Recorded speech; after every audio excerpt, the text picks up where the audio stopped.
వికసిత్ భారత్ అంటూ దేశాభివృద్ధిపై నిన్న మొన్నటిదాకా ఊదరగొట్టిన ప్రధాని మంత్రి మోదీ ఇప్పుడు ఉన్నపలంగా చేతులు ఎత్తేశారు. దేశం చాలా క్లిష్ట పరిస్థితుల్లో ఉన్నదని, పెను సంకటంలో కూరుకుపోతుందని సంకేతాలిచ్చారు. ఇక తన చేతుల్లో ఏమీ లేదని, ఇకపై భారమంతా దేశ ప్రజలపైనే ఉన్నదని తేల్చేశారు. అందుకే ఇప్పుడు దేశభక్తిని కొత్త రూపంలోకి మార్చుతున్నారు. విదేశీ వస్తువుల వినియోగాన్ని తగ్గించడమే నిజమైన దేశభక్తి అంటూ హితోపదేశం చేశారు. దేశ భవిష్యత్తు ముసుగులో ప్రజల స్వతంత్రతపై పరోక్ష ఆంక్షలు విధిస్తున్నారు. ఈ అత్యంత దురదృష్ట ఘటనకు పరేడ్ గ్రౌండ్ వేదికైంది. ఆదివారం తెలంగాణలో పర్యటించిన ప్రధాని నరేంద్ర మోదీ హైదరాబాద్లోని పరేడ్ గ్రౌండ్లో బీజేపీ నిర్వహించిన బహిరంగ సభకు హాజరయ్యారు. ఈ సందర్భంగా దేశం ఊహించని, దేశ ప్రజలకు షాక్ ఇచ్చే ప్రసంగం చేశారు. సభలో ఆయన మాటలు వింటే ప్రస్తుతం దేశం ఎదుర్కొంటున్న వివిధ రకాల సమస్యలపై ప్రధాని మోదీ చేతులెత్తేసినట్టే కనిపించింది. సమస్యలను పరిష్కరించలేక ప్రజలపైనే భారం మోపే ప్రయత్నం చేశారు. పశ్చిమాసియాలో నెలకొన్న యుద్ధంతో పెట్రోల్, డీజిల్, గ్యాస్, ఎరువుల కొరత ఏర్పడుతుందని తెలిపారు. ఈ ప్రభావం దేశంపై తీవ్రంగా ఉంటుందని చెప్పారు. ప్రస్తుత క్లిష్ట పరిస్థితుల్లో ప్రజలంతా సంయమనం పాటించి సహకరించాలని కోరారు.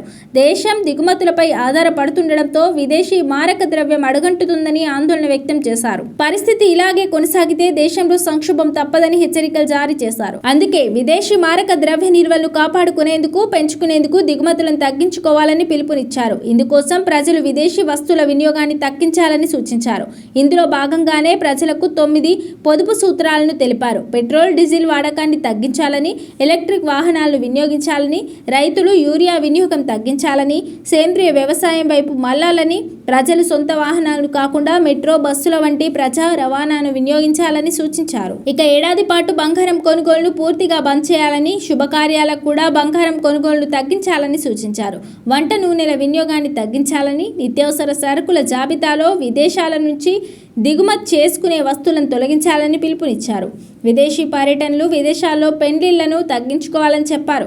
విదేశాల నుంచి దిగుమతి చేసుకునే వస్తువుల వినియోగం పూర్తిగా తగ్గించాలని, లేదంటే దేశంలో ఆర్థిక సంక్షోభం తప్పదని హెచ్చరికలు జారీ చేశారు. పెట్రోల్, డీజిల్ వినియోగాన్ని గణనీయంగా తగ్గించాలి. అవసరమైతే ఎలక్ట్రిక్ వాహనాలను కొనుగోలు చేయాలి.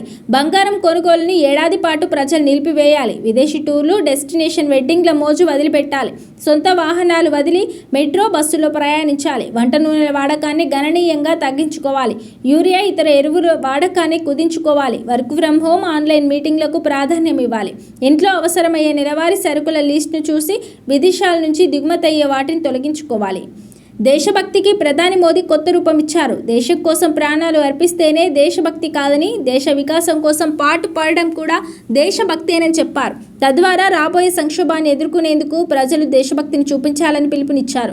సంక్షోభాన్ని ప్రజలపై రుద్ది దాన్ని ఎదుర్కొనే భారాన్ని సైతం ప్రజలపైనే వేశారు. దీనికి దేశభక్తి అనే ముసుగు తగిలించాలని విమర్శలు వ్యక్తమవుతున్నాయి. విదేశీ వస్తువులను వినియోగించబోమంటూ ప్రతి పౌరుడు సంకల్పం తీసుకోవాలని పిలుపునిచ్చారు. స్వదేశీ అనేది కేవలం బీజేపీ నినాదం కాదని, ఇది దేశ విధానమని కొత్త పల్లవి ఎత్తుకున్నారు. తద్వారా రాబోయే సంక్షోభాన్ని ఎదుర్కొనేలా దేశభక్తి ముసుగులో ప్రజల్ని మానసికంగా సిద్ధం చేస్తున్నారనే విమర్శలు వెల్లువెత్తుతున్నాయి.